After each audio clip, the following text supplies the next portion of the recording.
music business came out of us becoming free, and our free was our vote, right? Not only just for women with a right to vote, as well as, black folks. Post 1965, if you think about what the music sounded like, it was love, it was black power, right? It was creative because of the circumstances from everything our people had come through, from landing here to now having the right.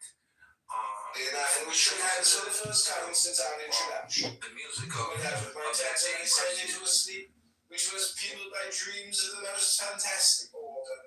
But underneath the whirling images of my fancy, there was a dull ache of resentment against the darkness and confusion. I yearned for the clear light of day, for an universe ordered and intelligible.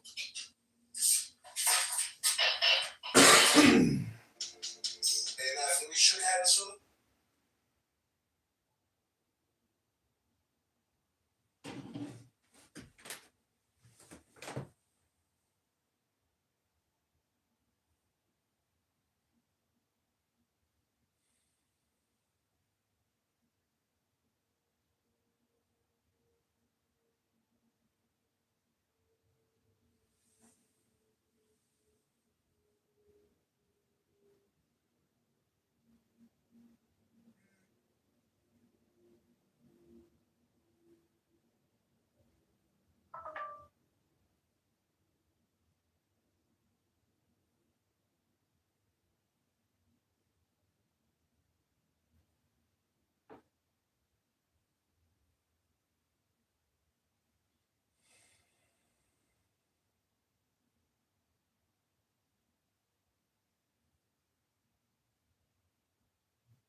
explanations. But there was a leak in all of them, and that leak answered to the name of Moses.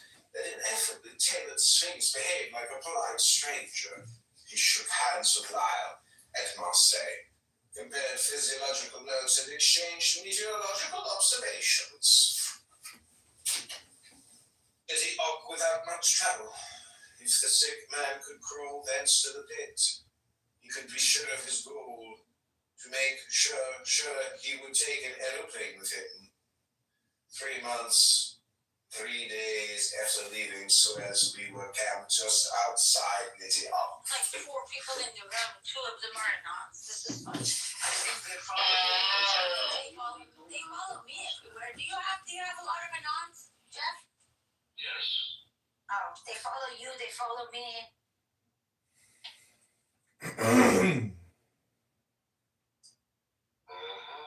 It's funny. I was in a random Farsi room, Jeff, and they had these random people that they always show up when there's like, you know how I told you, and you've seen it every time there's like protests or like when it's instability inside Iran, the number of these people increases, right? We just see them, they multiply. So I'm in one of these Farsi language rooms, and there are few weirdos, really weird people. They keep going on the stage and they keep writing bullshit stuff in the chat in English, and they're like, what the fuck is going on? I'm like, they're probably following me because they're writing English, right? And then they're like, what are you talking about? I'm like, okay, they have no idea.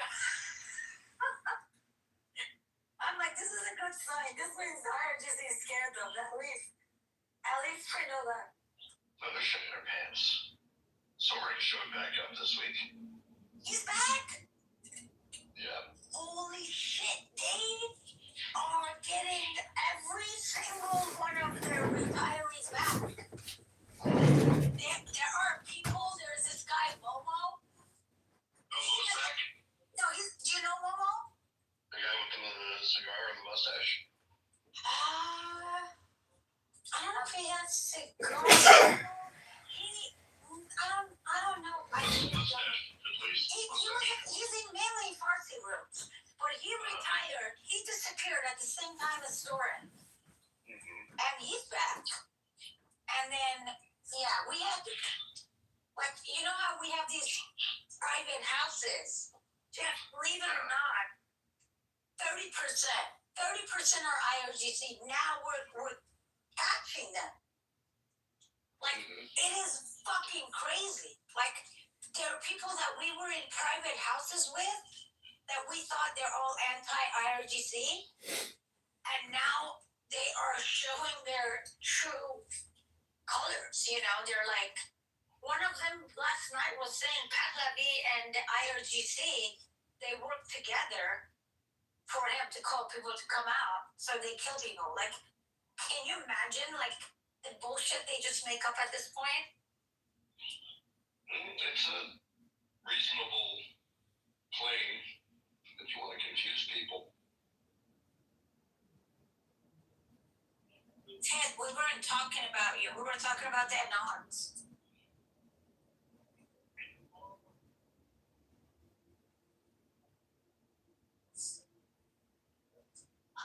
That's true. And then I have another Jewish squad in the Farsi part, Jeff. I'm always hanging out with, like your room. I have a crew like this on that side.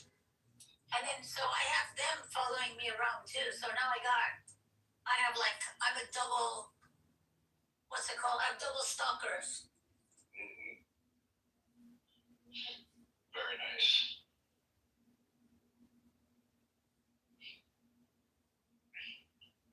The Farsi rooms are also mostly expats. They're what? They're mostly people outside of Iran. The Farsi rooms. Depends on the internet though. Depends on what the internet is like.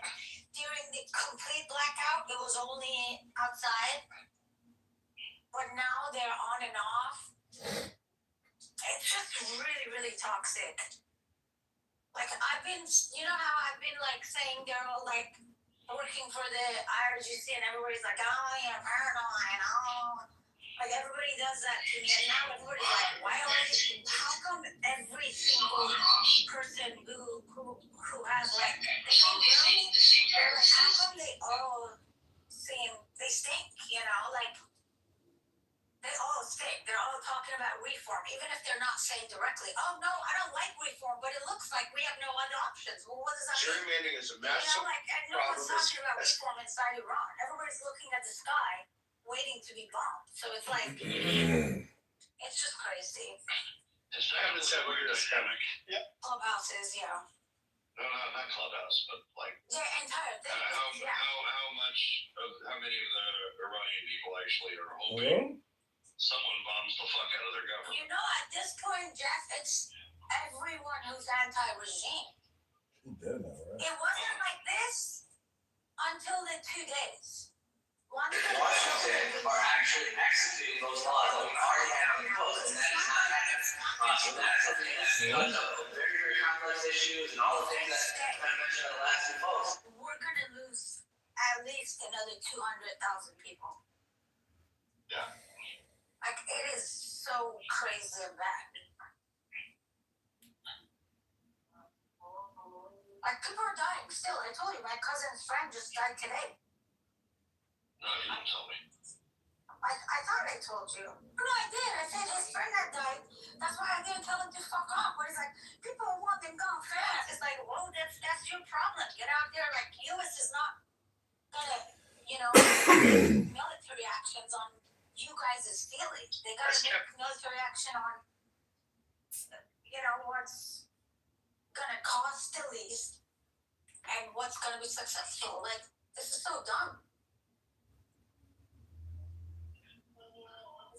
But if the anti-government people are getting so mindfuck, that should show us how much Trump's, the way he's acting, how much it's working actually on the pro-government people. Right. Which is the purpose. I think what he's doing is I think they are trying to make them, make mistakes. Those that are in hiding come out of hiding, or like some people, they become weak and then they come and what's it called, they ask for immunity for information, stuff like that. Something's going on. For whatever reason, they're not ready. But I really don't believe he's going to negotiate with them.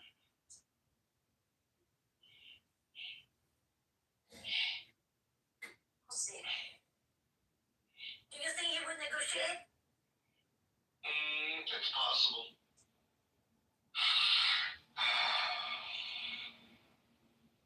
Like, do you think they're gonna take the 400-pound uranium and then wait for the next time to strike? Like, what do you think? Or no, they'll just make a deal and leave? No, I don't think Trump can.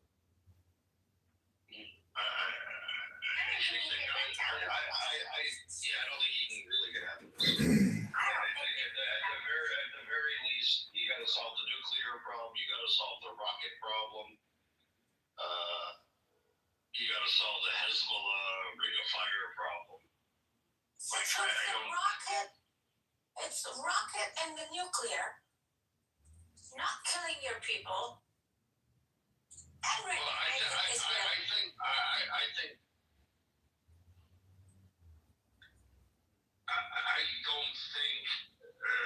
think Trump would leave the people on the hook. I think that Netanyahu, I don't think Netanyahu would. I don't think he can. I think politically he's completely fucked if he fucks over the Iranian people. So, but I also don't think, if Trump wants to just do the whole, hey, we'll take care of the nukes. Netanyahu would let him do it the first place. It would be too costly too, but this is. I don't know what. It's like a sit. You're like, oh God, I got an outbreak of Israel on my face, and it's gonna happen because people still got sits because they don't know how to take care of the. Did your prices change? No.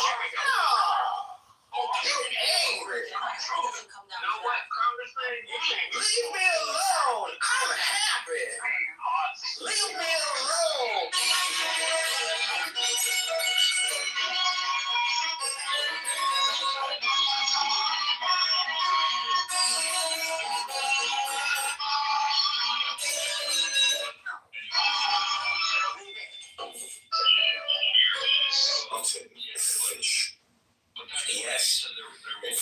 traveller's tale in my mind for the moment.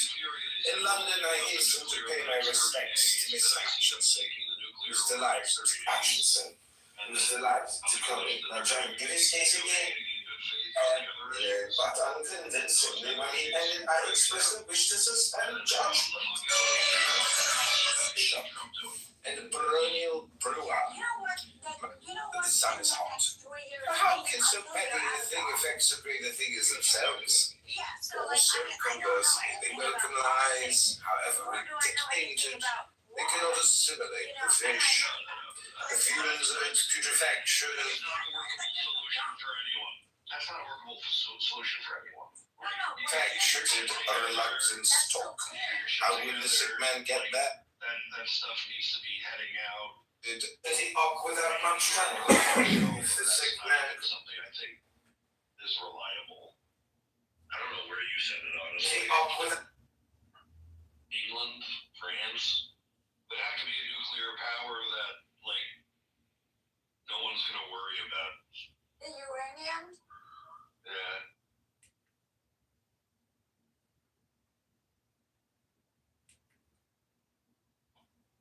India, it could go to India. That would dissolve Pakistan. It could be split between India and Pakistan, but that's not a good idea. So India and Pakistan are both out because we don't need Pakistan having more. So let's see, who else are the nuclear powers? Yeah, I was gonna say, please no to Pakistan. They already have like 137 bombs or something like that.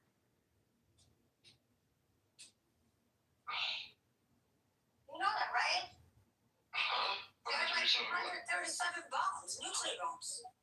Oh, Pakistan. My youngest was throwing up, so it's always something. Yeah, it's like 137 or 138. Like, that's a lot of fucking nuclear bomb for it. Yeah, so you're not going to send it to India, Pakistan, North Korea. They won't want it to go to the U.S. But in theory, you could send it to the U.S. In theory, you could send it to Russia. I don't know that's a great idea. Split it between the two. Ted, I just invited you to speak, and as you accept that, I will let everyone know that, unfortunately, Sheriff Medrick is not feeling well, so he is not able to make it today.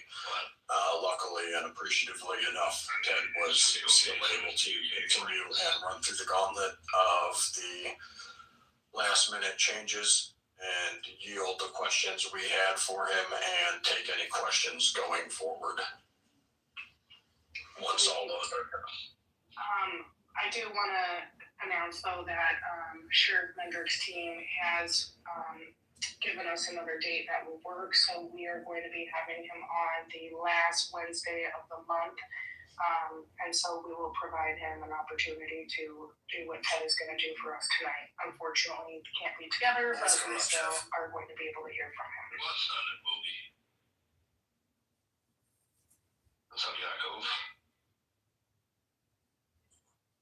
Mortal Guard, I'm happy to support the Iranian people. Fuck the regime. Ted, I see you. Oh, there you go. I try to oppose evil when I see it. What's All right, that? so, Can you hear me? yeah, we could hear you Okay, now. good. Appreciate So, it. I'll mute myself when I'm not on. Okay. No worries, I appreciate it. So we'll just get the ball rolling. First off, Ted, thanks for being here. For anyone that doesn't know, I'll assume for the intro that everyone lives under a rock and knows nobody. We are hosting Ted Dabrowski, gubernatorial candidate for Illinois. He's had plenty of experience in policy under WirePoint's Illinois Policy Institute. He's a wonderful doer. Honestly, when it comes down to it, not to float his own boat, but he's someone that I'm glad was willing to throw their hand in the ring. He's a nice guy. He's out there taking all the questions, doing all the work that on a joking level only certain masochists do. Because to sign up for the gubernatorial race, you have to be willing to take a beating, and that is exactly the type of person that we need running the show here in Illinois when we have so many that almost seem to take it for a resume builder. So I just wanted to introduce you, Ted. Thank you so much for coming on. We have questions for you, but I'll turn over a few minutes just so you can do your introduction again, just for those who don't know a little more about you before we get into the nitty gritty. Sure thing. So shall I short intro here? Yeah, we'll do like a 3-minute elevator pitch. Yeah, fantastic. Well, listen, I like many of you, do not like, and I say that I like what we see happening in our state. We've, many of us feel physically insecure. Most of us feel economically insecure. And I think that means opportunity has really just kind of collapsed in Illinois. And, I'm running for governor because I had this inspiration of bringing this state back to being a great state that it should be. I tell this story of my parents coming here, 60 years ago plus. And, when they came here as immigrants, my mom from Ecuador, my father from Poland, they came here to a place that was just thriving, right? This was the beacon of opportunity. This is where you came for freedom. You could grit it out. If you were willing to have a good work ethic, have some faith, you could make it work. And here we are 60 years later. If you look at the last decennial census from 2010 to 2020, we were one of just 3 states in the country to shrink: Mississippi, West Virginia, and Illinois. And we have no business being in a shrinking state. We should be one of the top states. We should be a top 5 state for economic growth, for job growth, for wage growth. And we've kind of lost we've lost our mojo, and our culture is now we shrug our shoulders and say, well, this is Illinois, or this is Cook County, this is Chicago, and we've all kind of, I would say we've all given up, but many people have given up, and and that's why we see so many people leave. So I think we have a great opportunity to take back this state right now. I think Governor Pritzker, the legislature becomes so extreme in everything they're passing. They're beyond any Midwestern values that most people hold.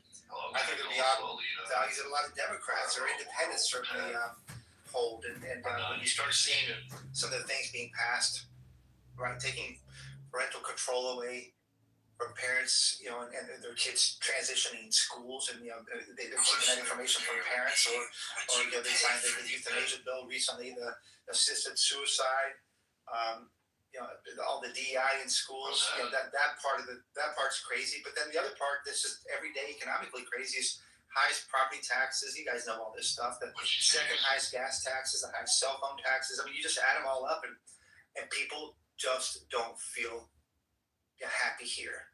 And of course, you just add in the crime, the Safety Act, which doesn't keep anybody safe except for the criminals. You got the sanctuary stuff that again harbors criminals. All that stuff needs to be unwound. And I think this is a good moment for a Republican. The governorship is not gerrymandered, so that's the one place where we can actually try to win a 50% plus one. And I think with all the extreme stuff that I mentioned, I think there's enough independents out there who are upset. There's enough in the black community who are unhappy with the illegal immigration and all the money being spent on illegal immigrants. You've got enough moms who are looking for parental control.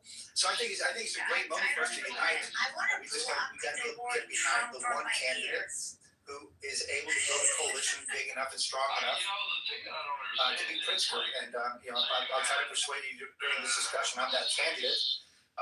This is I think the moment to do it. So thank you all for joining and letting me speak to you. And of course, I'll take any questions. And it's too bad the other opponents can't join, but I'm glad I'm here.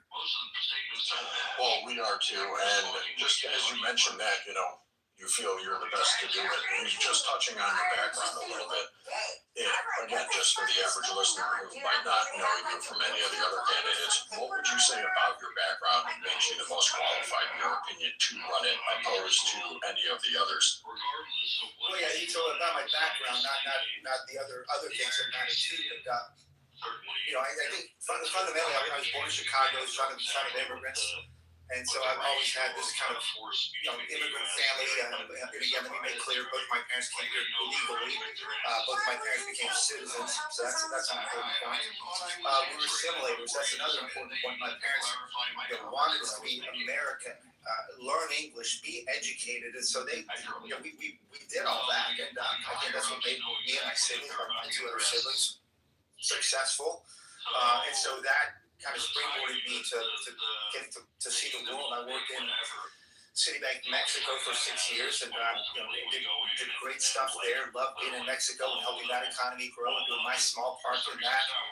But the bigger thing, I got a call to go help Citibank in Poland, and I got to go to Poland in 1998. So the Berlin Wall had only been down 9 years, and I got to go work there and take that place from a place that had been destroyed by, of course, the war, and destroyed by communism. Individual rights were destroyed, economic freedom was destroyed, and I got to do my small part there and work with side by side with these amazing Polish people to fight for freedom again. And you wouldn't believe what it was like to work in a place where everybody was united to take back their country and make it what it is today, which is an amazing country. So that's the kind of background I bring into fixing Illinois, and that same kind of, we can do it, they can do it, we can do it.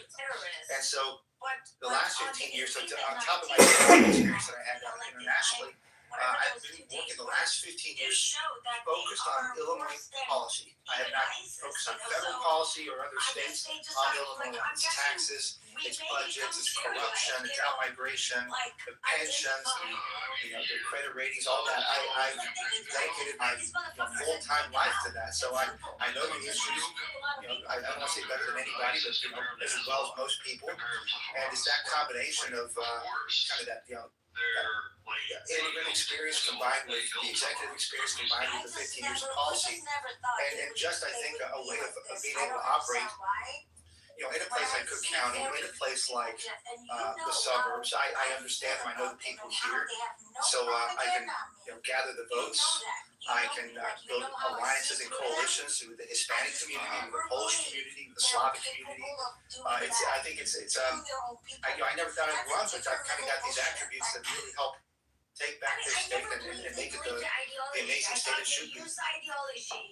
You're absolutely right on that. When you look around, even a lot of Republicans, or at least on the state level, seem to abandon Chicago and areas like that. But it's just because a lot of people aren't trying there, and this state is nothing but beautiful and nothing but a success story waiting to happen. And for the level of failure that it is managed with, it has to be deliberate at this point. No one can ignorantly fail this poorly. It has to be malicious.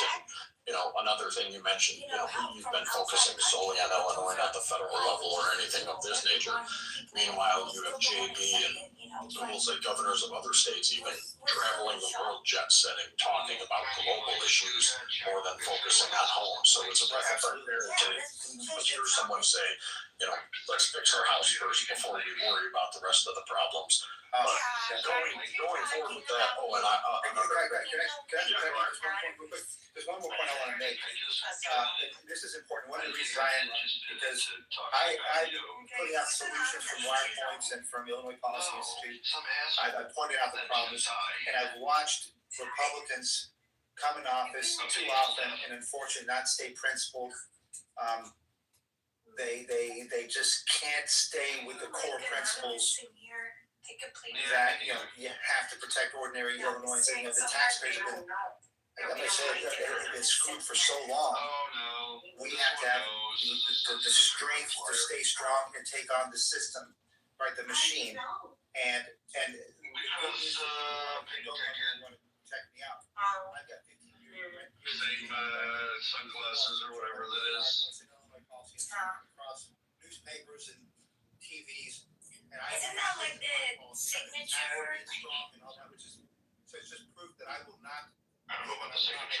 No, I mean like if you don't change emoji, I think it's the sunglasses, or maybe it's the Other pay to play. face with the sunglasses. Politicians who might have office.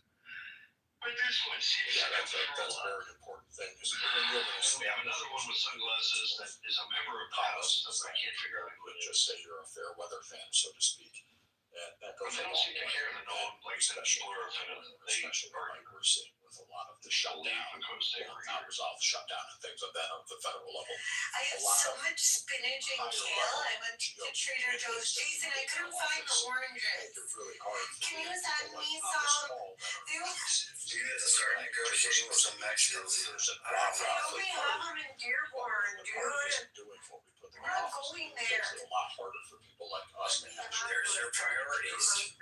Groceries are like a lot cheaper. Let me tell you, I made some orange juice freshly squeezed this morning. It only took 2. They were huge. Enough for me, my daughter, and my wife. So Priorities be in the first place. And everyone here. they're bigger than a softball for sure. Everyone's Oh, yeah. squash pitch. Yeah, bigger than a softball. That's how big this orange was. It was crazy. And then there's Yeah, they look almost like the ones I have. They're almost like the size of grapefruits, because grapefruits are bigger than oranges typically. 3 top wins that would be quick and Wasn't something an orange created by genetic modification? Yeah, so I've been on the trail saying. I don't know. I don't know all the origins. I just know that the Arabs have brought them to much of the Western world and 15 major problems we have. Europe Run and through all of them. I learned something factual, like that's how they were able to survive a lot of the situations of environments. Captures everything. So you can hydrate. It's okay, I got these different California ones. We'll try them. They're from Premium California Citrus, California Sky Orange Cove.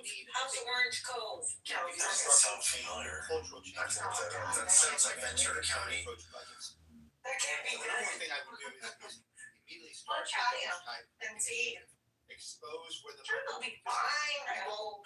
we're spending so If they come from Ventura County, then they're good. If they come from Fresno County, Kern, Keene, those are good areas for oranges. Chicago is broke. The pensions are, everything is broke, even though we keep paying more and more and more. So that's my number one thing. Expose the heck out of it. You know, and I'll control, excuse me, I'll control all the departments. We will show where the money's going and give the kind of audit that people deserve. And then what we have to do with the people who are still undecided about how we do things is show them where the money's going. Say if you want lower property taxes, if you want lower gas taxes, if you want whatever, right? If you want less crime, then these are the problems. And that legislature, which is all Democrat, you have to hold them accountable. And so that'll be the overriding issue for that'll be the start. So expose where all the spending is going. The second thing I would say that has to happen immediately is the sanctuary policies.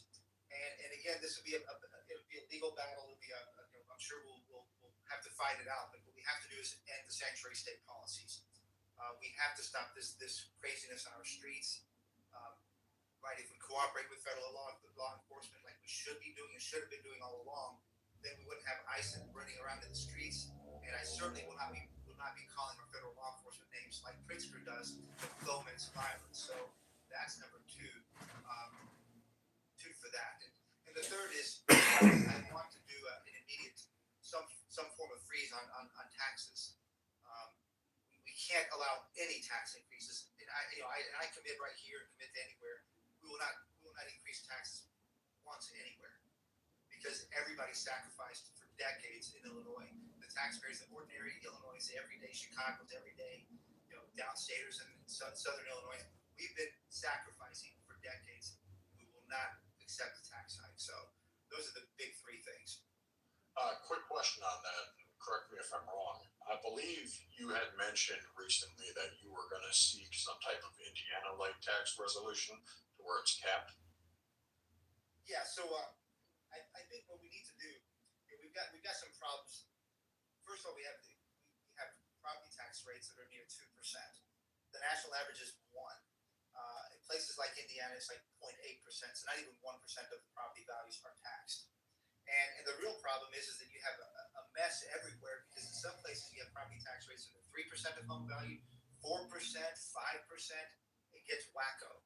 And that becomes very punitive for some people, and it just squeezes them out of their home. So what I want to do is something like Indiana does. They have a 1% cap on your value of your home, and that way it can't get out of hand. And it forces local government to have to deal with living within those means. That's number one. And then two, it forces us to figure out what is it we're going to cut, reform, so that we can live within those means. Because right now we're spending money that we shouldn't be spending. If I can, let me give you an example of why this is important. Indiana spends on education. They spend $7,000 per student less than we do. $7,000 less per student. It's a massive amount of money. We're $24,000 per student. They're 17, and there is zero difference in our educational outcomes. Theirs are actually a little bit better than ours. So the question is, where's all that money going? And we should say, hey, we're not going to spend $7,000 more for nothing. So we got to look at all the administrative load. You got to slash the number of units of government. You got to look at you've got superintendents making, the one in Dalton, Illinois makes $500,000 a year right now. There's a whole bunch making more than $400,000.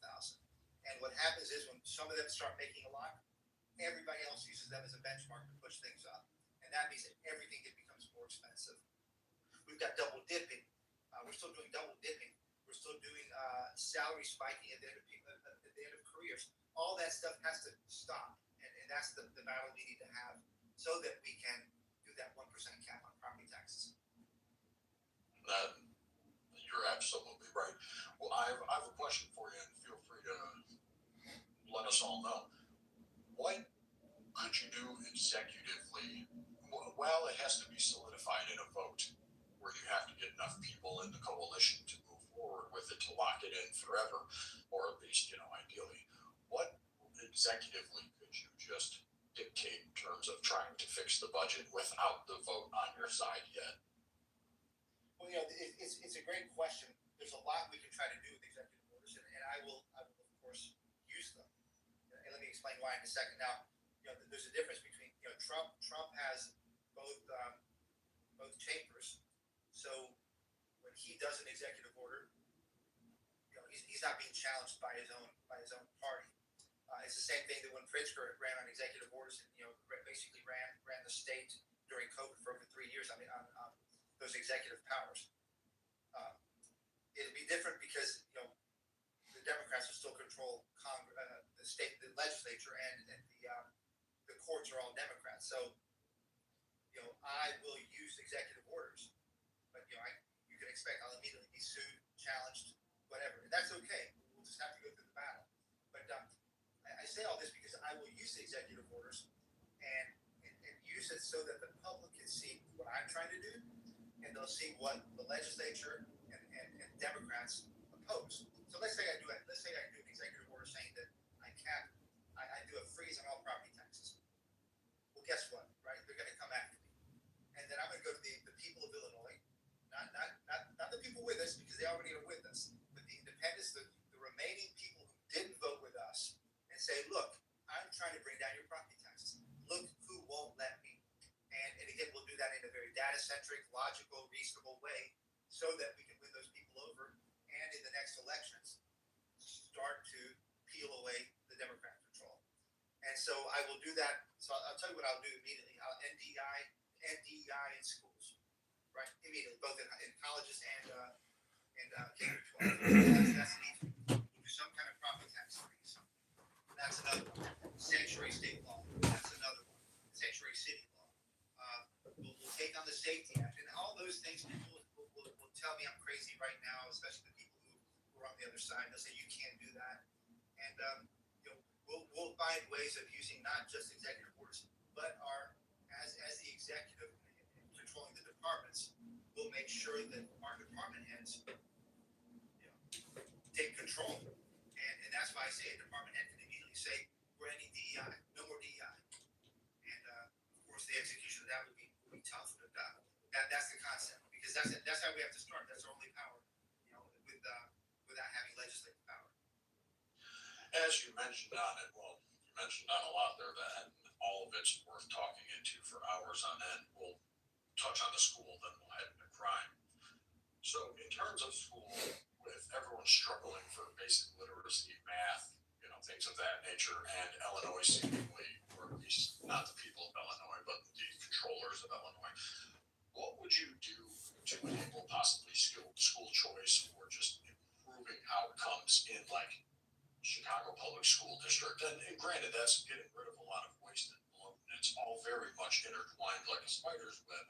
But what key things do you think you would be able to do to make change in Illinois for the actual student and parents? Well, I think that's the number one area where even if we don't have a Republican legislature, I think we have, I think, a real opportunity to get school choice. And the reason is this, anybody who's seen my work on schools and stuff, for the last 5 years, I've really dug into outcomes. I used to know, I still know a lot about the finances in education, and that's where I spent most of my time in my early work on Illinois. But my most recent work is on the outcomes because I'm like, wow, look at all this money we spend, and yet most of the kids can't read. And that's certainly the case in Peoria, and Decatur, and Rockford, and Waukegan, and Cicero, and I can just go on and on.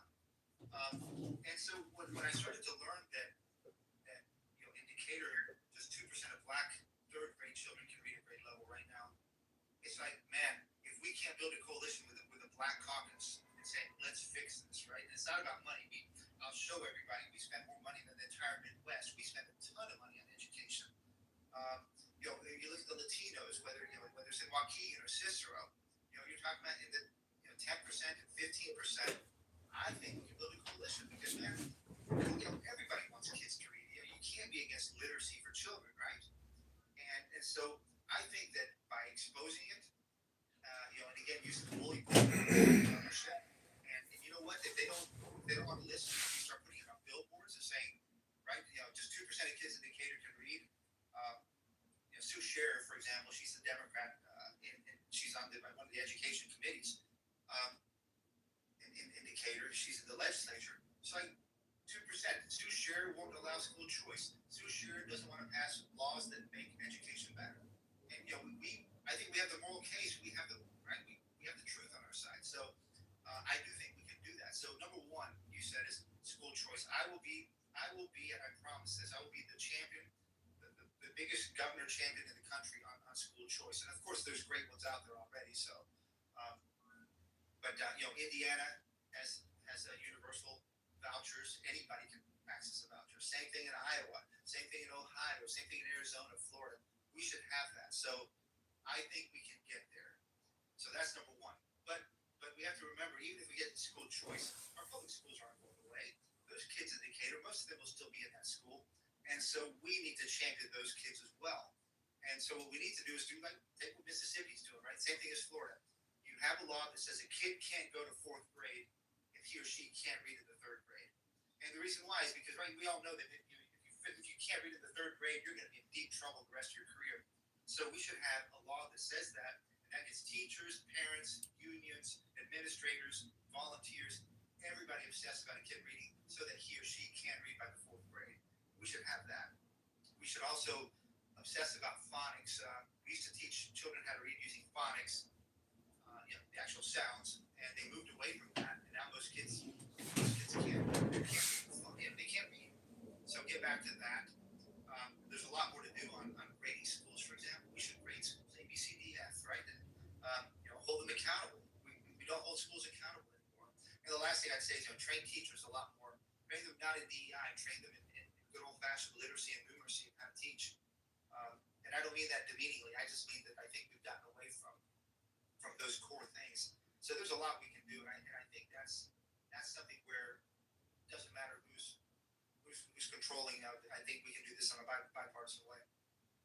Then you're spot on with that, because most of these issues aren't even 80-20 issues. They're 99-1, where exactly you have the select few fighting it just to fight anything for the sake of power. The people that would hold their breath if Trump said air is good. Some people will just resist you no matter what. However, when it comes to all of these policies, dare I say, and I hate saying it on a legislative level because it's a very modular term, but it's common sense.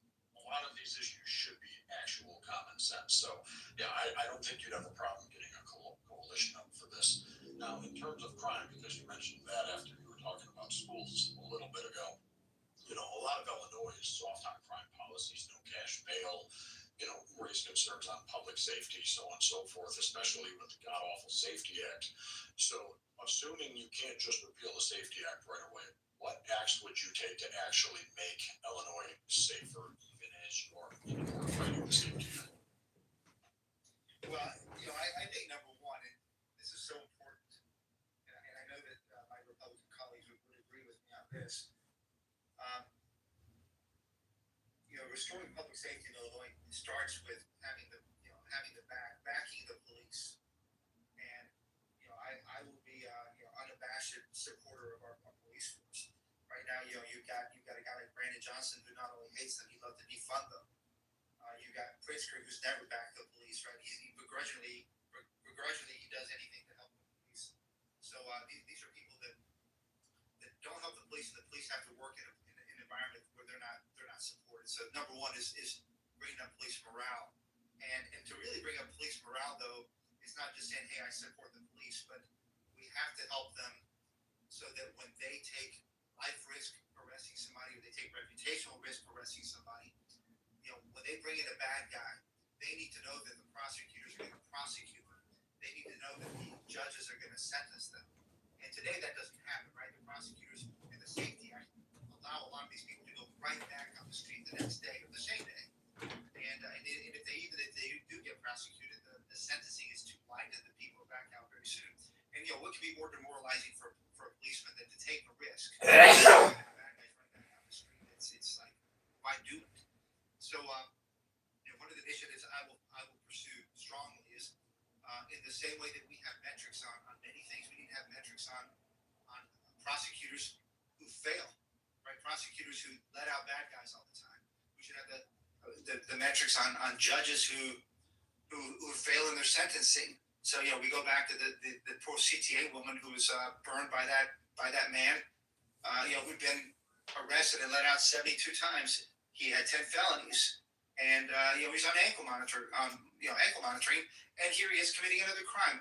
You know, we should know every one of those judges that failed, and every one of those prosecutors that failed, and make it so that the people of Illinois and people of Chicago in particular for these cases know who they are and can kick them out. And so we need to have a much stronger system, but we do need to get rid of the Safety Act. That of course is a legislative act. We can say that we'll do things at the executive order level, but you know, that would be a battle as well, and it'll have to be legislated. But I think there's enough pressure from the 100 counties who never wanted it in the first place to do something about this. I would absolutely agree with you on that one. Quick question. And I might say, and I'm sorry to interrupt, and I might say, you know, bring back car chases, bring back foot chases. You know, if you're a gang of four, and you know that you can carjack a car, and drive off, and you know they're not going to chase you, well then you can do it again later. Or if you want to mug somebody and then run, they're not going to chase you. You can mug somebody else. This is what they know. They know that they can do it. They know that even if they get busted, they're going to be on the street again. It's like I've said, the calculus for a criminal is like, I've got almost a 0% chance of staying in jail. I might as well go ahead and do bad things because I'm going to be out on the street again. Yeah, you're absolutely right on that. As most of this stems from Chicago, have you reached out? I'm sure you've heard of it, Chicago Flips Red. They're a pretty big movement trying to get, you know, actual results in Chicago and just get it out of the Democratic stronghold. Have you contacted them at all for any of this by chance? I'm sorry, I missed. Contacted who? Chicago Flips Red. It's Northern. Oh yeah. Yeah. Yeah, sure. They even, one of them attended my announcement speech when I announced my run, and we've done with them. I've done a couple of. I think I've done 3 press conferences at Broadview at the ICE facility, opposing the whole sanctuary stuff, and we had the Chicago Flips Red join us at one of those press conferences. So yes.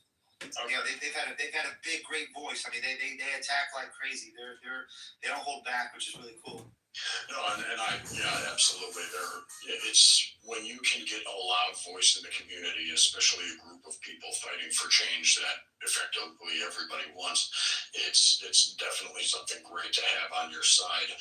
Circling back real quick to the coalition, as you mentioned, that especially in Illinois, it's heavy tribalism, not just in Illinois but throughout the nation. You have people that are the Democrats now, honestly, with the way the Overton window has shifted. Democrats are just socialist and communist at the end of the day, or they are ignorant thinking the JFK Democrats still exist when they don't. Whereas the Republicans now are a very big tent party. You have Republicans, you have Democrats, you have conservatives, you have libertarians, so on and so forth. And, you know, Trump was even a Democrat, you know, RFK Democrat, the president's jokingly a Democrat. And J.D. Vance was never Trumper. So it's a very odd coalition that just seems to work. So what would your plan be on how to build one, even with Democrats on your side in Illinois, with how tribal it actually is? Well, I think, you know, this is the opportunity, and I you know, people who know how I operate, I try not to be tribal. I try to be just common sense values. And this is why data is so important to me, because it just becomes obvious that, you know, you can be a Democrat, but you're paying the highest property taxes in the country. You can be a Democrat, but you've got, you know, Chicago, which has been the murder, you know, has led the country in murders for 14 years in a row. You know, you can be a Democrat, but you may not like those second highest gas taxes after Pritzker doubled the gas tax and then put a yearly inflation, you know, thing on it. I think. Or you're a Democrat, but you don't like, you know, this obsession with DEI in schools and you know, boys and girls sports. So I think that's why I say I think this Democrat Party here, and I think Pritzker, and they've moved so far to the left that they're going to leave a whole bunch of people saying, you know what, I'm ready for something different. I'm ready for normal. I'm ready for a little bit more Midwestern values, and that's why we might be able to build that coalition of a bunch of disenfranchised blacks, a bunch of disenfranchised Latinos who came here legally, who waited in line, and suddenly saw this flood of. And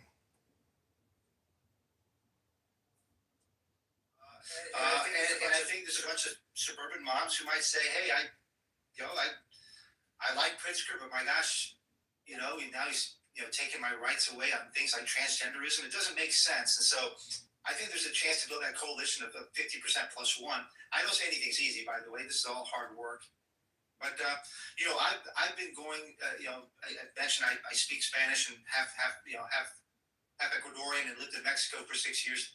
So I've been going to the evangelical churches because, you know, they are very conservative. They do not like Pritzker.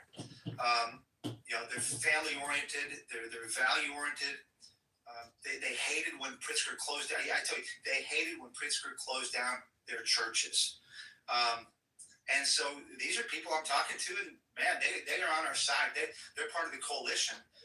Then I've also been speaking to the Poles, to some Romanians, some Assyrians. These are freedom-loving people as well, and you know, especially those who escaped Soviet Union. They hate what's happening. You know, they escaped there to come here, to come for freedom. They're watching things go backwards here. So I think there's a whole bunch of unlikely coalitions to be built here based on just good old-fashioned common sense freedom. You know, it doesn't have to be crazy. It just has to be just common sense. Right? There's no reason we should pay the highest property taxes. There's no reason why we should, I don't know, you know, have boys and girls sports. None of that stuff makes sense. You're once again, you're spot on. Not trying to jokingly float your boat, but yeah, that's exactly true. And the idea, it just used to be Democrat, Republican, and not to say tribal. It used to be two people arguing over the best route to the same destination. Now we're one's trying to go north while the other's trying to go south, and it's just causing a terrible rift in the locality, state, nation, you name it, and the whole world's ultimately resulting in pain because of it. Moving on into a little bit more specific questions. In terms of firearms, red flag laws, FOIA programs, things of that nature. Where do you stand on those? Well, you know, I spoke to a group called Gun Saves Lives last night in Pontiac, Michigan last night, and you know, I told the story of you know, where do I, you know, fundamentally where do I get my Second Amendment values from, and you know, I've never been a gun guy. I like guns, and I own a gun, but you know, I'm not a fanatic. Let's call it. Don't do sports and all that. So I can't speak from that standpoint, but I can speak from my dad. My dad and my living in Poland really, what would you say, built my Second Amendment right values, because you know he was a young man, 14 years old. He was in the Warsaw Uprising, and he was a messenger. You know, he took 3 bullets during that time, and you know he eventually escaped communist Poland, and he came to America. And I got to live with this guy who was so passionate about America, about its freedoms, about First Amendment rights, about his Second Amendment rights, and he had a lot of guns. And this was the place that gave him those freedoms, and that communist, Soviet Union rule took away all the rights. And and then of course once I got to Poland and I got to experience living over there, I said, oh my gosh, you never want to return to that kind of environment. Once they take your rights away, it's a slippery slope, right? They will go after everything. And so, I'm just a rabid defender of Second Amendment rights. Just keep the handcuffs on the criminals and leave the gun owners alone. So we should get rid of the Floyd card. We don't need a Floyd card, right? We should get rid of the PICA bill and the quote, assault rifle ban. Get rid of that. Oppose it, and hopefully the courts will take care of that. The federal courts, but we don't need any kind of all those silly controls, fees and all that. No, they're trying to control guns. We have to fight all of it. Yeah, you're spot on with they're talking about, immigrant, and I say immigrant, not illegal, people that actually want to be here to contribute, to be part of the founding American dream and pull themselves up by their bootstraps kind of deal. You will most often find that legal immigrants who came here in the pursuit of Americanism, not handouts, are some of the most raw, red-blooded Americans you could ever hope for, be it first generation or 10th generation. Because, like you said, they've lived on the other side, and the opportunity that they now get to plant their flag and live where the grass is greener. A lot of people, and one thing I hate that the Democrats often do, and I don't feel Republicans push back enough on, they paint, we hate immigrants. No, we don't hate immigrants. We hate them. No. We don't want illegals here. I don't even hate the illegals. I have empathy for people who live somewhere poor and want to better themselves, but we're either a nation of laws or we're not. And especially in Illinois, when it's a quote sanctuary city, where we invite people to violate federal law, which is astounding in my mind of how that can stand and not be grounds for some type of treason. I didn't read to Civil War kind of things. It gets nuts, and the fact that it still stands is beyond me. But yeah, I very much appreciate everyone coming over here that does come over here and just puts their hard work and grit to it and builds principles into their God fear and love and family. And we need more of them. If I could jokingly deport all the Karens and import all the people that want to Karens and import, that'd be phenomenal. But moving on to another hot topic that no one enjoys talking about. What is your stance on abortion? So it was such a big deal 4 years ago and 8 years ago. It's amazing how on the campaign trail it rarely comes up anymore. So it seems to be I think affordability and crime and all that and illegal immigration has just jumped much higher. So what's amazing about life is, again, I'm going to bring up how extreme we are so extreme now. We allow third trimester abortions. We allow public funding of abortions. We have become the abortion capital of the Midwest. We have doubled the number of abortions in the last 7 years. We have the whole parental. We've taken away parental notice from parents, parental notice of their kids getting an abortion. We are so extreme. We've moved so far beyond, I think, the average Illinois, even the liberal Illinois would want. And this is all the legislature of Pritzker. I don't think it's the ordinary Illinois who want this. And the whole safe, legal, and rare of Clinton is like nowhere to be seen. And I'm a believer that life begins at conception. So I'm on the other end. And sad that a guy like Pritzker celebrates abortions and celebrates abortion tourism. It's sad and it's sick, and we have to do everything we can to reverse that and get out of that extreme. And it's going to be tough with this legislature, but that's again another one of the battles we need to have. We can't be such an extreme outlier in this country. Not very well said. Most people, basic science is life begins at conception. Whether you want to bring God into it or not, that's just basic science. If anyone tries to ignore that fact in any argument, it's immediately not worth listening to going forward. But when it comes to the safe, legal, and rare, it's not safe, legal, and rare. It's now celebrated. We're going to light up hours so you can sacrifice your babies. Or the idea, and it's not even just, talking about baby, the life of the baby. It's what does that do to society when a mother celebrates killing her kid? Maybe she was in a hard situation, all that other kind of stuff. All that falls on the wayside when it's all of a sudden celebrated and no longer seen as a sad thing that you felt you had to do. Now it's something you got to do.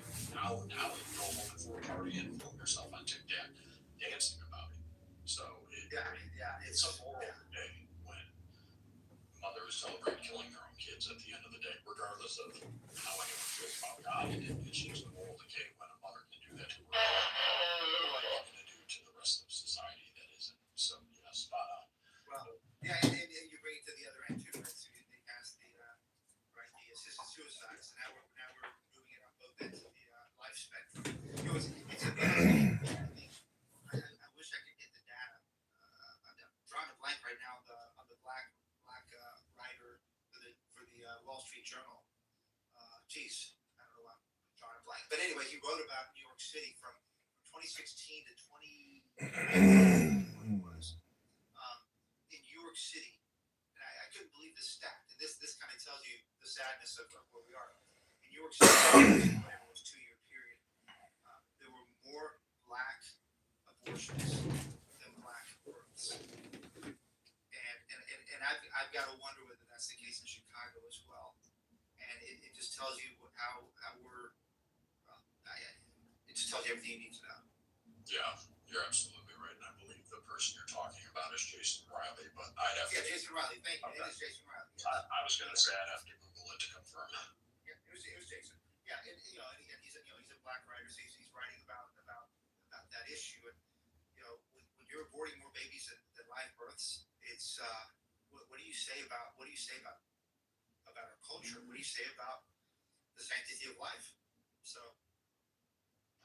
Yeah, no, you're well, and then especially you talk about birth rates, and then you have more illegals coming across the border, and you're not at even rates in which you can reproduce the country itself. So you're just importing people that now weren't raised on the values, and it just leads to a whole slew of issues. That's it. With early voting essentially beginning and the primaries right around the corner, what are you doing in terms of not just you're busy. We all see all your posts, and you are, the fact you find time to sleep. You have a very Trumpian work ethic. Well, with you'll sleep when you're dead. Jokingly. He's amazing. He's a lot older than I am, and he's amazing what he does. So. Oh yeah. I run a few hours of sleep, and he manages the country on it. So I feel like I can never complain.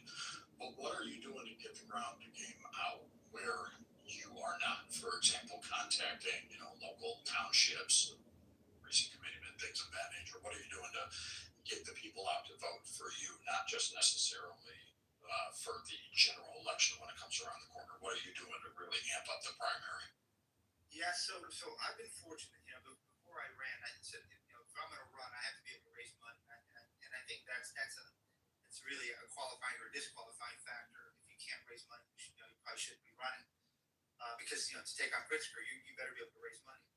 And so I was fortunate. I started in Chicago, where there are a lot of reformists, centrist reformers, and there's a conservative group. They tend to be a little bit more conservative on the fiscal side, a little bit less conservative on the social. But met a bunch of them, and they got together and they supported me. Also got the supporters from downstate conservative donors, and then Dick Uihlein moved away from Bailey and joined our camp. And so what that allowed us to do is to be the leaders in fundraising. And so we started with a ground game. And so we have a person in Southern Illinois. We have one in Bloomington. We have somebody in Rockford. We have somebody of course, in Cook. A couple people in Cook. And we were fortunate to have a ground game. And that's why I've done. It's amazing. I've done over 200 events now in these 4 months. And it's taxing as hell, as you said, but it's fascinating because we've really gotten out and just done all the meet and greets. I've spent tons of time in Southern Illinois, Central Illinois, and so I think we've done what we can do. Of course, we got to keep. You can imagine we got to do a lot more. But since the beginning of January, that's when we started actually spending the other half of our money on social media and ads. And so we ran an ad. We're the only ones to run an ad during the Bears playoff games, which is a great opportunity because suddenly we had this opportunity to reach people. And one of our ads has over 1.1 million views now, which is awesome. And we're just running across the different platforms. But at the same time, we're still out there. Carrie, my running mate, she's in Southern Illinois right now. She's going to go kind of on a healthcare tour. People's healthcare costs are skyrocketing, so she's out there doing that. And we just keep knocking on the doors, building volunteers and getting the yard signs out. We're doing the basic hard work that I think any campaign does. I wish we had more time and I wish we had more money, but there is less money in Illinois right now in the Republican primary than ever probably. So it's a little quieter in that sense, but we're all working hard. Yeah, and it definitely shows, and I appreciate all you're trying to do for us here. Now, I have a few wrap-up questions, and we'll open it to some of our listeners to come up. One question, in my opinion, what are you doing to separate yourself from Trump? And what I mean by that, not that Trump's a bad guy or anything of that nature in any way. However, I feel, in a way, that the GOP is married to the idea of him, whereas using him as a representative of their ideas. So you kind of need the GOP to be able to stand on something once he's no longer here. And I feel like they're having a hard time getting their footing in that. So in your campaign, are you finding yourself tied to a lot of, oh, well, what about Trump doing this? What about Trump doing that? As I feel like most of the news tends to be, whereas opposed to just representing conservative values, if that makes sense.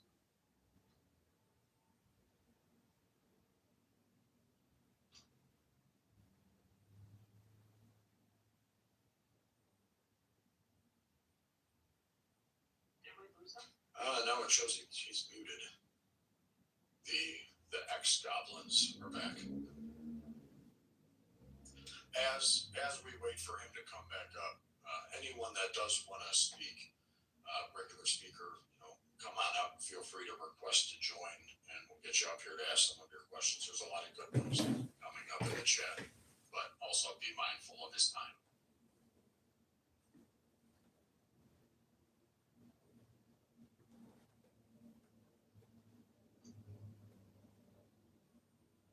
If you can hear me, you may need to leave the space and come back in.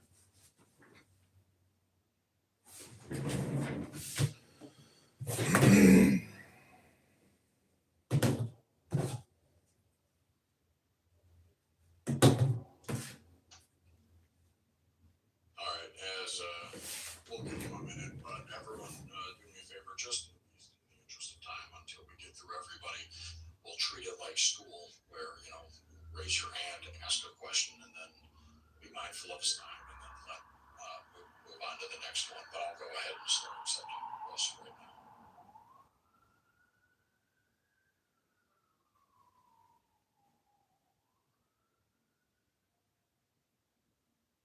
he dropped out and is probably on his way to come back in, just FYI.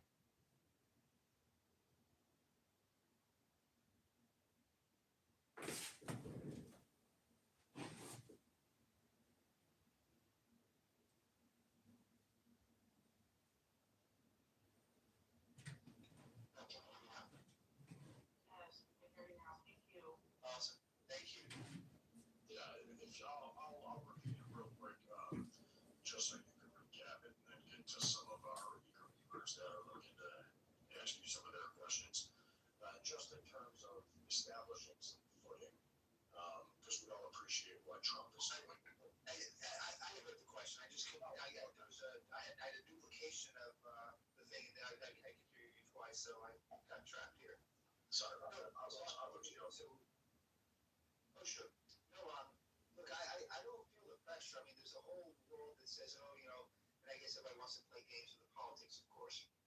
Are you MAGA? Are you not? All that stuff. And look, what I say is this, and you know, people see I'm so different from Trump, right? I don't. You know, there's only one Trump, is what I always say. You know, I voted for Trump all 3 times. I'm a Trump supporter. I love what he's done at the border. I love that he closed the border. I love that he had school choice in his one, you know, in his budget bill. I love that he's trying to bring manufacturing back. You know, I really support his efforts to bring down crime. You know, he talks about not reducing crime. He talks about having safe cities, and that's a huge difference. And I love that comment he makes. So you know, most of the things he does, I support. I've said I don't understand why he's investing in things like Intel, investing in companies. I don't like when Pritzker gives subsidies to companies in Illinois. So I still don't understand that strategy with investing in things like Intel. But for the most part, you know, I support Trump's policies. But that said, what I say is that you know, Trump's got to do what he does at the federal level. You know, he can't fix our property taxes. He can't solve our highest in the country property tax rates. He can't lower our gas taxes. He can't fix our public schools in the way that we have to do it. He can't stop out-migration. He can't stop, you know, Caterpillar and Tyson Foods and Boeing and Citadel leaving Illinois. That's all that stuff we have to do. That's our big challenge to come together and you know, make our state the amazing state it should be. And so, you know, Trump will do what he does, and you know, again, as I've said publicly, I would work with federal law enforcement. I would work with the Trump administration to hand over these illegal criminals. You know, I would do what Pritzker does. So, you know, I would be common sense with what Trump would make sense for Illinois, and then obsess about the stuff that you know, our own government has destroyed here in Illinois. We have to fix it. Yeah, that's a spot on attitude, because far too many think we're a top-down government and forget that we're a bottom-up government, and they treat federal elections like they're more important than the state elections, and each person in the state is going to affect their lives on a far more regular basis. That said, real quick, we got a few minutes. I apologize, I didn't see the order that came up in, so Jay Lance, we'll go to you first. Hey guys, so first and foremost, I just wanted to pitch the community real quick. Give a chance to please join. We encourage that in Illinois. We're trying to bring people together. There's a lot of networking potential there. We try to post events and everything that's going on through the state there. You will find that in the chat or on my profile.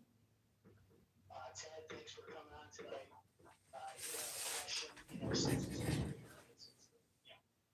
the primaries and everything else. You know, what I did have a question for is two things, and it may sound trivial, but I think that everybody has a different opinion on this, especially depending on who you ask throughout the state, throughout the country. What does it mean to you to be a Republican, and what does Illinois mean to you? So what does it mean to be a Republican, and what was the second one? And what does Illinois mean to you? Illinois Republican or Illinois as a country, as a state? No. Being a Republican and you as a Republican. yourself. What does that mean to you personally? And what does Illinois mean to you personally? So, being a Republican, it's been tough, right? Because I've been very critical. If you see my work and see hear my speeches, that for me, Republican has always been the conservative values, just the core constitutional conservative values. As we've seen in Illinois, the Republicans have gotten themselves in a mess by not sticking with those core fundamental values. Fiscal discipline, just even like fiscal discipline, and protecting taxpayers. And we've seen the leaders of our party vote for some of the big tax hikes. They were part of the big gas tax hike. They voted for getting Amendment 1, which is the workers' rights amendment, giving the unions even more power, putting the public union powers into the Constitution. We have Republicans vote for that. It makes no sense. It's like so counter to what I would call Republican values. So I'm very disappointed in that. Though we need to bring back, but I'll tell you the problem is that we haven't had Republican leadership with those principles, those values, so that they rain down. And so what we've been left with is a Republican Party that, basically the members have said, hey, go vote your conscience or go vote your district, as opposed to go vote the principles of the party. And so we've kind of had a kind of a free for all, and that's what we have a mess. So I think we need to get back to saying these are the principles. Things like local control for me is such an important thing. You push decision making all the way down as low as you can, right? You don't concentrate power in Springfield, and then we've had Republicans push for concentrated power in Springfield. So that's the kind of stuff that hurts me, but it motivates me to lead and to bring back those principles at the top and hope that they go down and and keep the caucus together so that we vote in a way that preserves those values.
state level, they pass it one minimum wage for the whole state.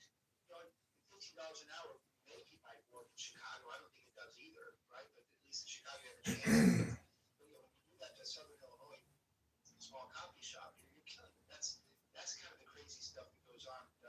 This is why I oppose all these kind of one size fits all, top down approach. So I hear you.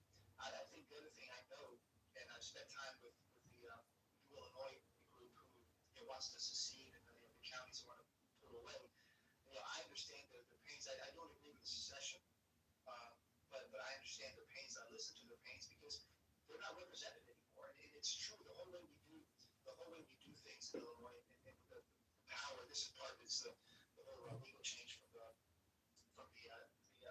way that the legislatures put up starting in 1964. If I remember the right year, or was it the 30s or 60s? I forget. But there is no real representation anymore for downstaters, and so in Southern Illinois. So I agree with it. You know, we got to make sure that, and I've said this along the trail, is that, you know, real Illinois recovery isn't just because Chicago recovers. It's a recovery in Decatur. It's a recovery in Peoria. It's a recovery in Danville. You know, all those plants that we missed out on, those new investments that are going to Alabama and Georgia and Indiana. My gosh, imagine that happening in Decatur or Danville. You know, they've got the bones. They've got the history of manufacturing and creation.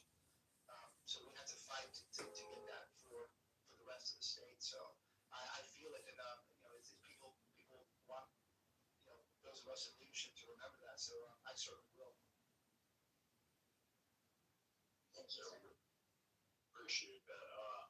Mike, you were next with your hand up. Go ahead. Yeah, I hope you can hear me okay. Yep. Kyle, you're amazing folks, first of all. I try to do an okay job. Oh, great. Ted, it's been a pleasure.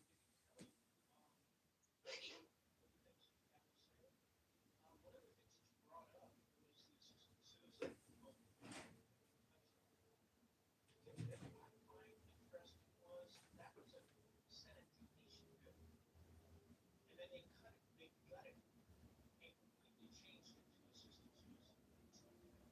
The other one that they did also was the POWMIA recognition. Completely gutted and changed to protect immigrants against ICE and law enforcement. And yet, Pritzker split it as the POWMIA recognition. That's how the bill went. I find that disgusting. You know, how can they gut bills, keep them the same?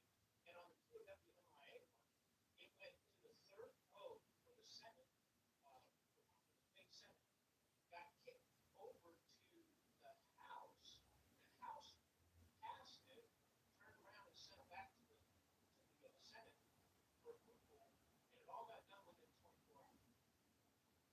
That seems kind of shady as far as I can tell. What would you do to change those things where they can't, you know, gut these bills, change them into something that they're not?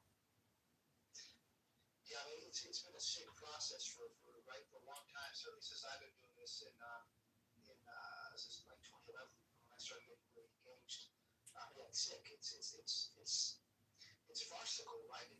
It's not part of democracy. We should do everything we can to fight it. I don't know. You know, we have to look at the rules and figure out how to fight all that. But I mean, everybody knows it, right? The newspapers write about it. We all write about, you know, deals done in the middle of the night, and you know, these massive bills just get, like you said, swapped out. They slap 1,000, 3,000 pages in it. They pass it in 2 hours, and then we have no idea what happened. So, you know, certainly I hate it, and so we'll do everything we can to figure out how to tackle it. But I don't have a plan for that yet. But it certainly should be part of the.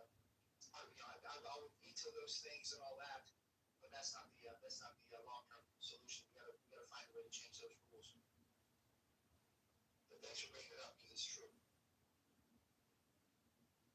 Yeah, that is absolutely true, especially, you know, it would be wonderful if we could have every bill just be a single issue, and or, you know, go ahead and get things like that passed, but then you wouldn't be able to sprinkle in all the destructive parts along with it.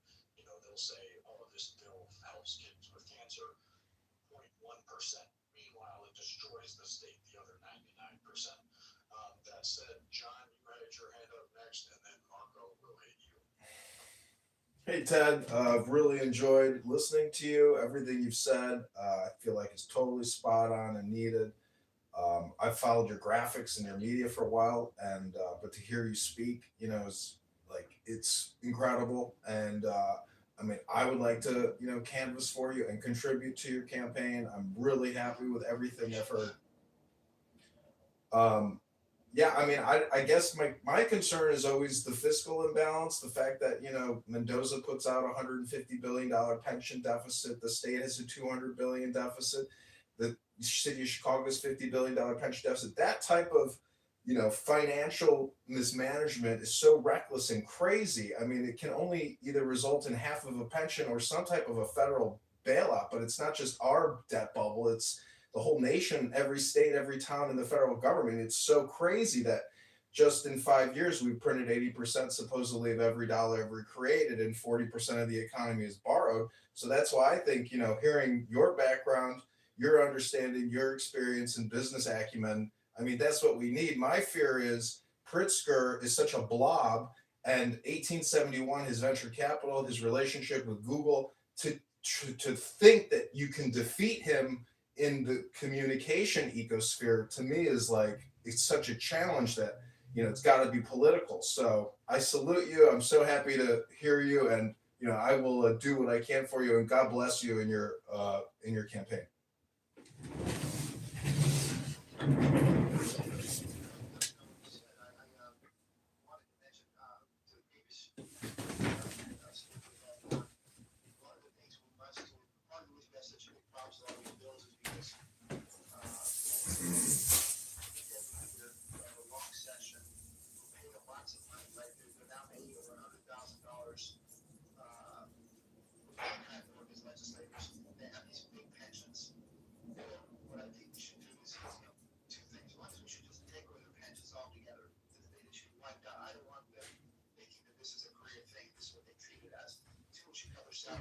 Wow.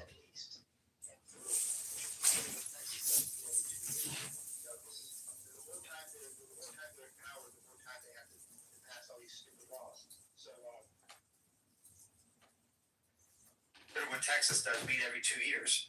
You know, this is the more time they're in power, the more time they have to pass all these stupid laws. So that would be a big change. And then coming back to the recent comments, I want people to remember that, you know, this is pretty fascinating. You know, when we say Illinois is a blue state, or when people say Illinois is a blue state, you know, the media perception would be, oh my gosh, you know, the governor must have gotten 60% of the votes or 65% of the votes. You know, Pritzker has spent over $400 million on campaigns the last his last two cycles, and yet against Bailey, who did not perform well, right? He didn't have any appeal in the suburbs and the Cook County. Pritzker only got 54.9% of the votes. Now, that's still a win, right? I'm not saying that's not a win, but it's 54.9. So it's not some massive spread. He's vulnerable, and you know, and that was 4 years ago. Since then, you've had Trump come in and of course show that there's a lot of people who might vote Republican if we can get them out. You've had the illegal immigrant crisis, so Pritzker's more at risk because he's lost a lot of support from certainly the black community. I don't know if the black community will come over and pull a Republican ballot or not. I don't know, but they're certainly unhappy. And so I think that, and we talked about the Latinos, we talked about suburban moms who might be upset. So I think that there's that 54.9 we can challenge it. That's why I say we can get to a 50% plus one if we can create the coalitions needed and persuade people to come our way, which is important as to how we talk to the other side. We're trying to persuade a two-time Pritzker voter to come join us. Leave him because he's extreme. So we have to know that we have to be smart about how we talk to that Pritzker voter. But I think the opportunity is there, which is why I'm running. Appreciate that. Jeep, you just came up, and then Christian, if you want to speak too. Hey, first I'd like to start and say, Ted, you're our guy. You're our only guy, our only hope. Unless we have a federal indictment of getting rid of JB. I really truly believe that. One of the things that I would like to see from your campaign, Ted, is you get out and speak to the people of Illinois, especially the Republicans, and let them know that we've tried the Darren Bailey, act. Darren seems like a great guy. He really does.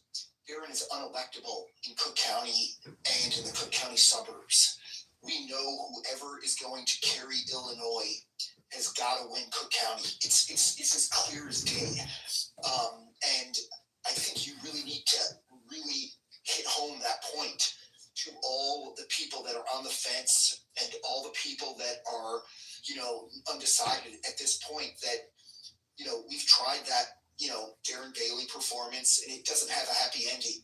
So I would just personally, try to drive that point home over the next few weeks. And it has nothing to do with a character assassination of Darren, but it plain and simply is facts. We've seen this play out before. This is not something that's going to be new to anyone, and you have the proof in hand.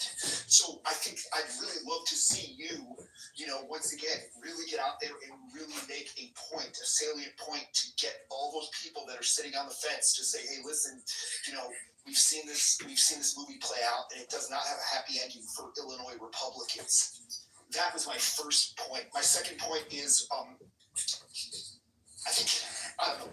from my point of view, I would love to see you, especially as your campaign moves forward and hopefully successfully moves forward, get a Trump endorsement. And I don't know how easy or hard these things are. I have a feeling that, I know Trump in the last campaign, he endorsed Bailey. He came out in a couple, campaign stops. He, mentioned, Darren Bailey will be the next governor. And I said this vividly because it kind of shook me to my core when he said that Darren Bailey will be the next governor of Illinois. And it was like, wow, it was great. So I don't know what kind of, ties or what kind of, some people might think it's a negative thing to be tied into the Trump, world right now. I personally don't. I think it's a good thing. And I think if someone like Trump and his White House get behind you and just get you on their radar, that's a good thing. That's my personal opinion. And the last thing I'm going to say is I just saw a poll tonight for the Illinois Senate race. And it has Julia Stratton down trailing by 22 points. So my takeaway, and I saw Darren Bailey just made some comments on it, is that JD is not a popular person in Illinois. We all know that. He's beatable. He's throwing so much money behind Stratton, and she's still down 22 points to, I think, Christian Emertny is the one who's leading that race right now. So I do believe, like you said, that JB is beatable, and I'm going to donate to your campaign as soon as we hang up, or as soon as I hang up, because I really believe that you are our only way, besides, like I said, maybe a federal indictment, of getting rid of JB. On that note, I will leave. God bless you all, and I will talk to you soon. Well, thanks for those comments. Let's see, Bailey. Yeah, the cold hard facts. I supported Bailey last time. Supported him strongly, but as I said, he just didn't have appeal up here, and he lost by 35 points. And let's remember that's with $50 million from the Uline camp, and Pritzker also supporting him and getting his name ID up and all that. So if Bailey couldn't do it then, and now of course Uline is with Dabrowski camp now, so he no longer has that. So I think we've already seen he got 58%. Bailey got 58% of the vote in the primary last time, and the recent poll by Emerson had it 34%. So if you assume that poll is right, he's lost 24 points of support, and most of that is now moved into the undecided category. That was early January. I think a lot of things have changed since then. We've spent a ton of money since then on our ads and all that. But yeah, Bailey, it'd be delusional, I think, to try to get Bailey in again when he just was so far away, and he's not doing anything differently. And if anything, he just doesn't have the money now. So I think that's it. And he's not raising money. He's having a hard time with that. He's lagged strongly. So that's the fact on that. And, as to the Trump thing, interesting is that an interesting comparison would probably be Youngkin. Youngkin got the Trump endorsement in Virginia.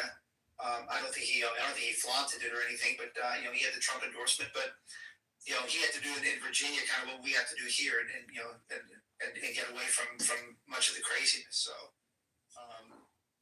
So yeah.